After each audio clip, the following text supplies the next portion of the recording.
This session covers RHEL9 beta version, how we can access beta version on a web interface. CTL status scope dot socket. So this is the service that should be supposed to be in running state before we access the system over web interface. This can be accessed with the primary IP address which is configured on the system on port 9090.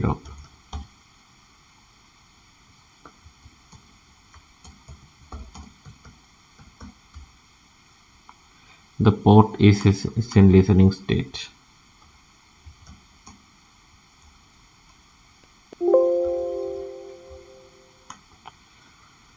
Now we have to use this IP address and to go and log in on the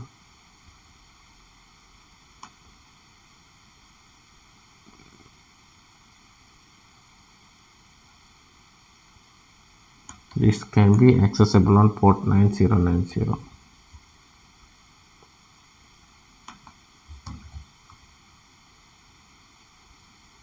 Have to enter the default password. So immediately when I log into the system, it's showing there was a one failed login attempt since the last successful. When we have failed login, that would also be covered in the GUI. So this will be giving the overall information like the health of the system service, how many service failed, system status, system patch level. It states system is up to date, which means the system patch level is up to date, and the current utilization of the CPU, memory, and a detailed view of the resource utilization. The CPU utilization, what are the top process which is consuming CPU, what are the top process which is consuming memory, and how the disk utilization, how the memory utilization, all this info can be captured from this GUI interface. So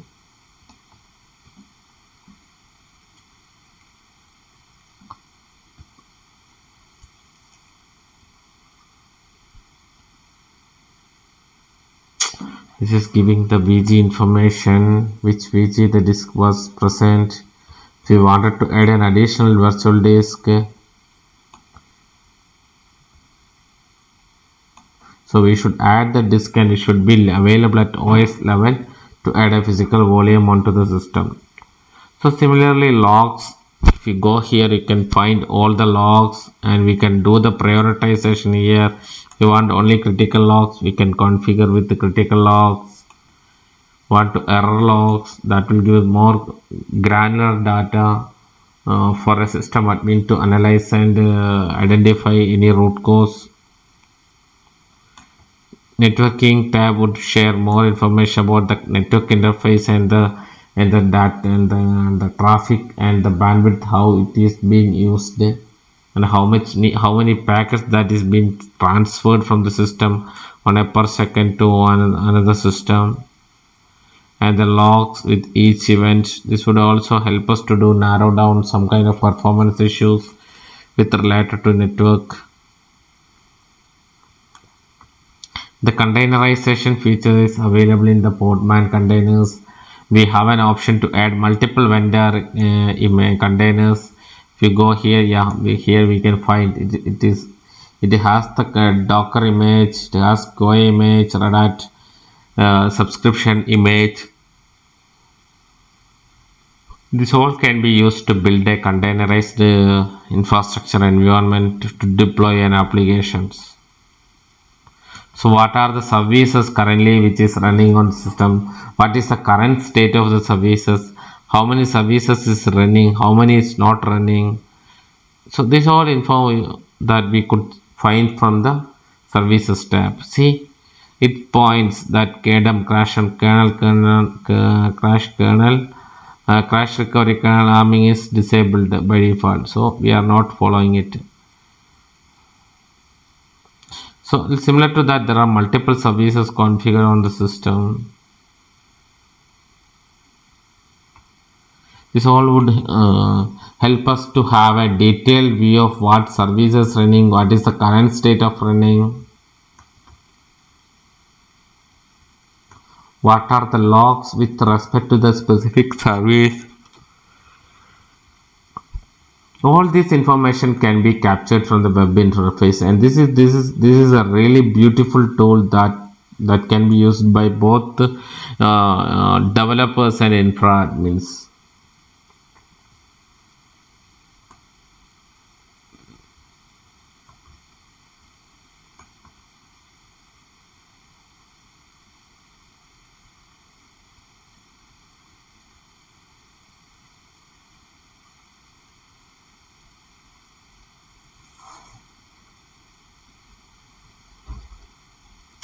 If you wanted to generate a diagnostic report, create report, this can be helpful, but this is just a little bit time consuming, so it will take some time.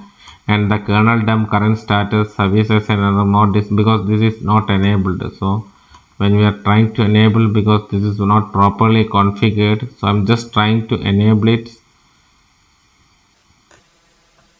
So this option is grayed out for me. So this is something that I need to do further analysis and let you know, and I will get that updated. CLinux, what is the CLinux status? Currently it is in enforcing. If you wanted to change, we can do these changes.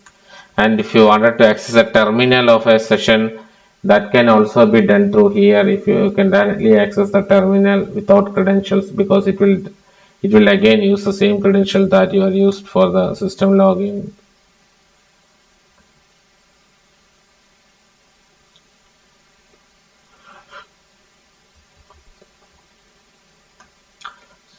Subscription software updates, any update is pending. This all information can be fetched from this web interface. This is really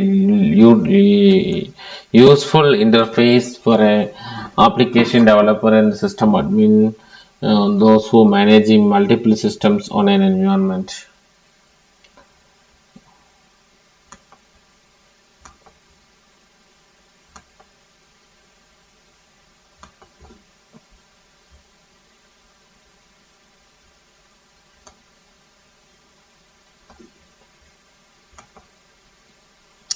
So this is all about an introduction to the RHEL9 beta web interface, and a detailed session training on a topic that is listed out will be shared in another video. Thank you.